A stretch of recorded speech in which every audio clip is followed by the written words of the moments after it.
वर्धा जिल्ह्यातील पुलगाव या ठिकाणी नवनिर्मित 1008 मुनी सुव्रतनाथ दिगंबर जैन मंदिराच्या प्रथम वर्धापन दिनानिमित्त दिनांक 23 डिसेंबर रोजी विविध धार्मिक कार्यक्रमांचे आयोजन करण्यात आले होते।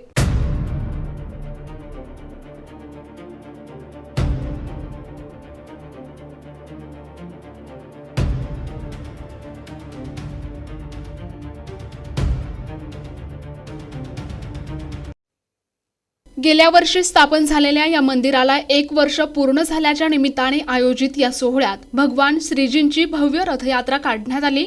या शोभायात्रेत शेकडो जैन धर्मावलंब्यांनी सहभागी होऊन दर्शनाचा लाभ घेतला।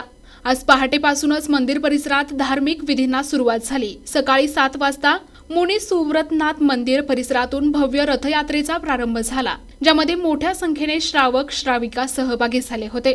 त्यानंतर सकाळी 8:30 वाजता भगवानचा अभिषेक आणि शांतीधारा कार्यक्रम पार पडला।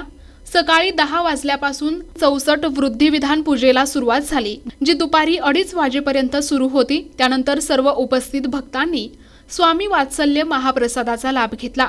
सायंकाळी 7:30 वाजता भव्य महाआरतीने या मंगलमय सोहळ्याची सांगता करण्यात आली। हा कार्यक्रम यशस्वी करण्यासाठी श्री मुनी सुव्रतनाथ दिगंबर जैन ट्रस्टचे सर्व सदस्य आणि सकल जैन समाजाने अथक परिश्रम घेतले।